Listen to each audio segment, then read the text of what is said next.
So typically, when do you think a woman should really seek medical advice?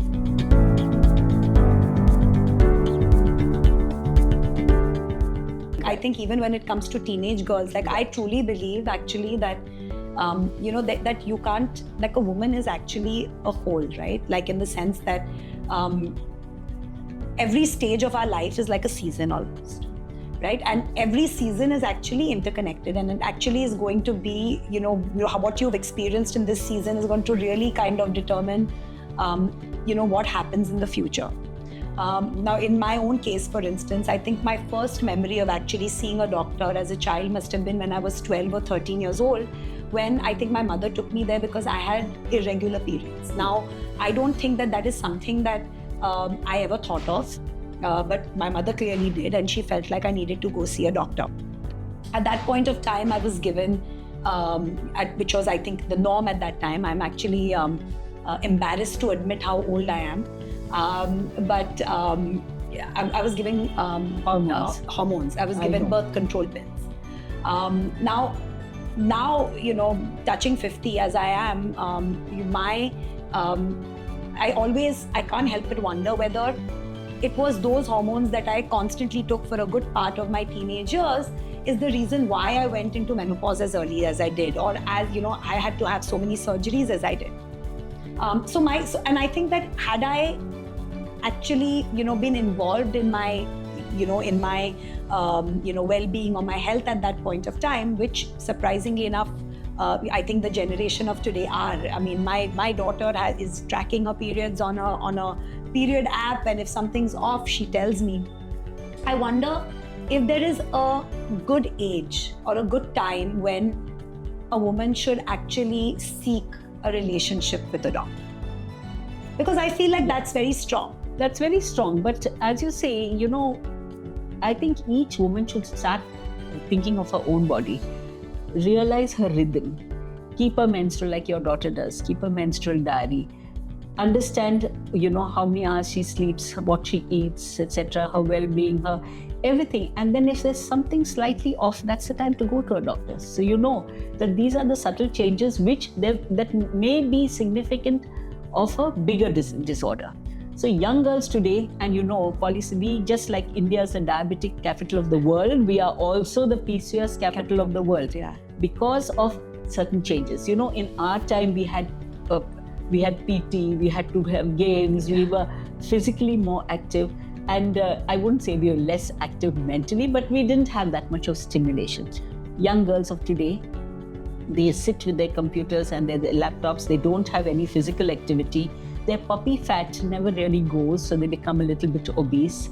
And we don't know which comes first, when the obesity comes first or the PCOS. But one out of every, and studies have shown, I run a PCOS clinic, so I'll tell you, 1 out of every 3 adolescent girls and 1 out of every 5 women in their reproductive age have PCOS. What is PCOS? PCOS is just a hormonal change. Now, what are hormones? We women have hormones all our lives at different levels, different stages, etc. Now, for a young girl, what happens is, initially in her first 10 years of teens, that's the time the body is just getting ready with the rhythm. And that's the time your periods are regular, and you should never have taken birth control pills. Because right up to the age of 18, if the periods are regular, we reassure the mothers that it's normal. Yeah. And it will regulate itself in time, but you have to diet, exercise, no fast foods, etc. Today's girls, the mothers are working and they have access to Swiggy, WhatsApp. The food that comes in is full of trans fats. There's your samosas, your pizzas, your colas, etc. All of them are unnecessary food. Our regular sattvic food of dal, roti, chapati, and non-veg a little bit, and a balanced diet is so important. But which family really has that? So you're eating the wrong things, you're stressed out. Yeah. And I find that if you go abroad to study, now most girls go abroad, send abroad to study. So you go to the UK and the US, 90% of the girls have PCOS. It's all stress related. So what is PCOS? It's just the hormonal imbalance, the pituitary ovarian system. Yeah. So the higher centers, they produce a hormone which acts on the pituitary gland, which then produces a hormone. And even though we have millions of eggs, the menstrual cycle, what happens is the lining comes out in the form of the menstrual cycle. Then the brain pituitary produces a hormone which causes only one egg, even though we have millions of eggs every month, one egg ripens. As it's ripening for the first 14 days, it produces estrogen hormone that acts on the lining of the uterus, reforming it. Now, when the egg is of a certain size, egg follicle, and the estrogen a certain level in the blood, another hormone is produced, luteinizing hormone, which causes the egg to rupture. When it ruptures, it's picked up by the fallopian tube, and in the next 48 hours only, the girl can conceive. Then what happens the next 14 days, the egg shell remains behind. It's called the corpus luteum, that produces progesterone, which makes the lining soft and spongy for a likely pregnancy. So every month, nature has intended the lining to form for her intent, just like a gardener would, before planting a seedling, would first water the soil, manure it, put water, and then only plant the seed. Just like that, every month the lining is prepared for a likely pregnancy. But what happens most cycles, the egg dies out, there is no fertilization, the eggshell dies out, the hormones are withdrawn, and the period comes. So this cyclic balance, it's called the diurnal variation, 12 hours of day, 12 hours of night, a body rhythm produces these hormones. Now in PCOS, this balance is completely out. What happens because of stress? There's cortisol, the estrogen hormone, instead of being in the blood, sits in the fat cells, and every month the egg ripens, but it doesn't rupture. So the eggs are full, the ovaries are full of unruptured eggs. These unruptured eggs then produce male hormones, which causes acne, pimples, hirsutism, and male distribution of hair. And the stroma of the ovary starts producing substance like insulin resistance. So even though you're not diabetic, your body is not recognizing insulin. So you have these PCOS girls saying, we are exercising, but we're not losing weight, because they have insulin resistance. And then they get irregular periods and they get infertility. So that is the spectrum of PCOS.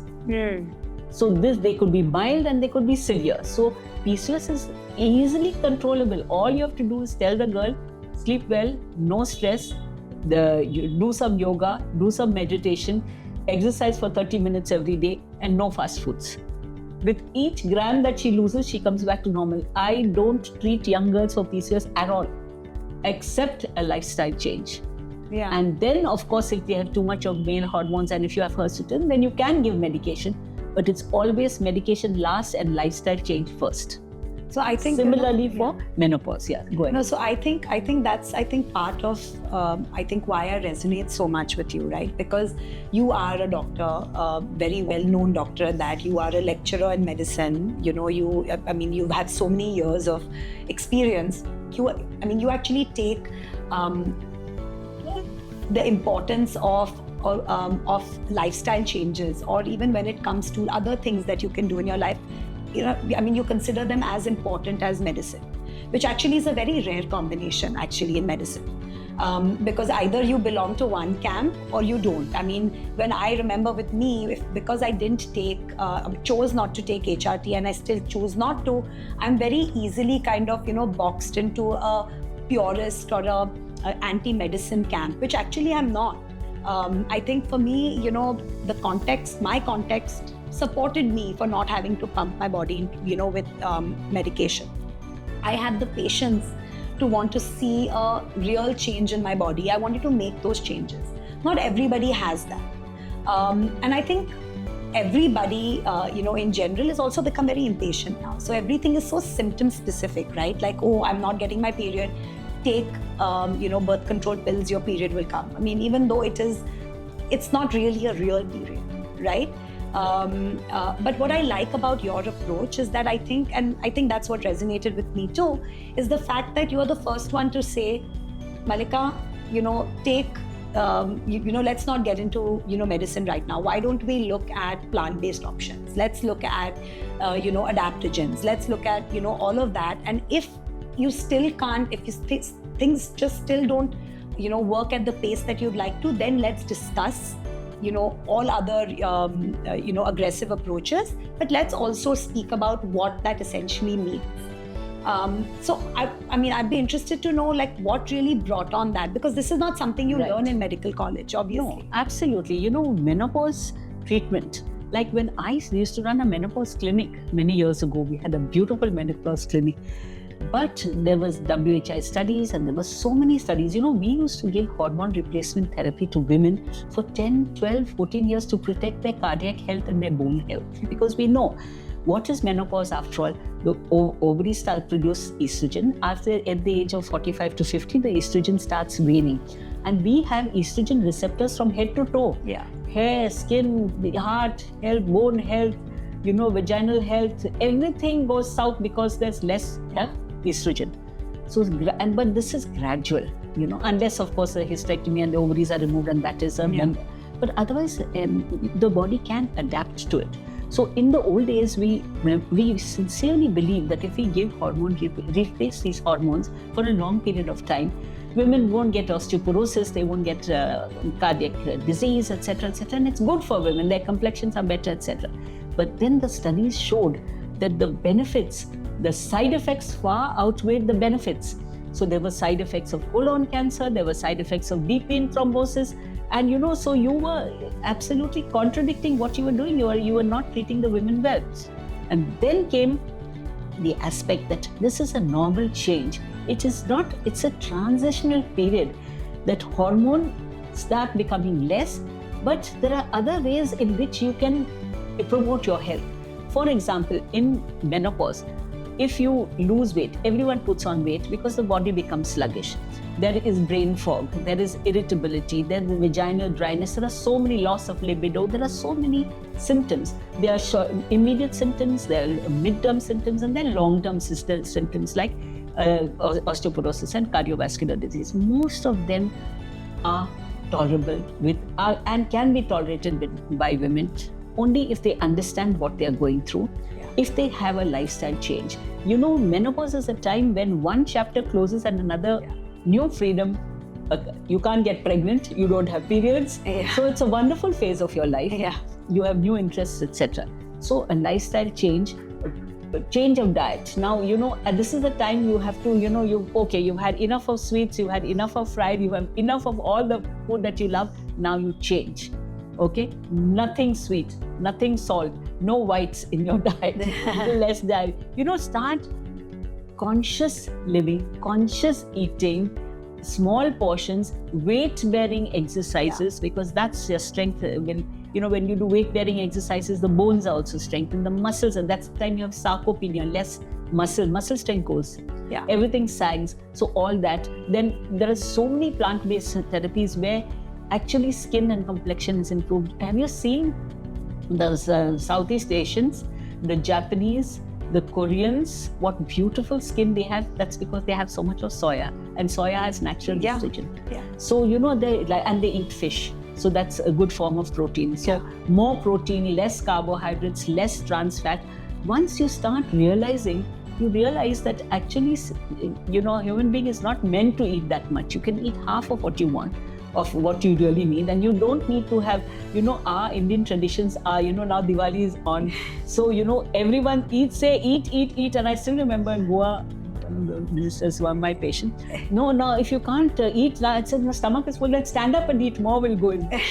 That is a tradition. You have to eat until you're satiated. That's something that, now you have to say no. Get up from the table when you've eaten half, and that's the only way to longevity.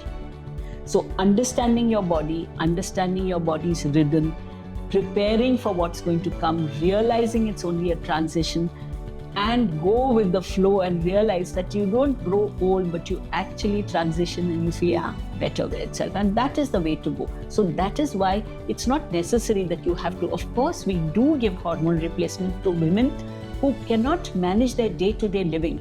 Like I have so many actresses who can't act, singers who can't sing, doctors who can't operate because menopause has come at when we think we are at our peak at 50 and menopause is there to fed you. For them, the lowest possible dose for the shortest possible period, definitely I will prescribe.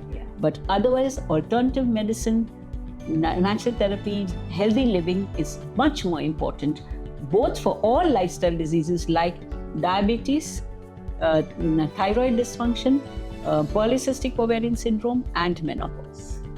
All these conditions can be alleviated improved by diet control and a healthy living. So basically, it's lifestyle change, and lifestyle change is not only just lifestyle change. Lifestyle change is everything, mind and body. So if each woman looks at her body, a mind and a body as a temple, then looking after that temple or looking after is actually holistic.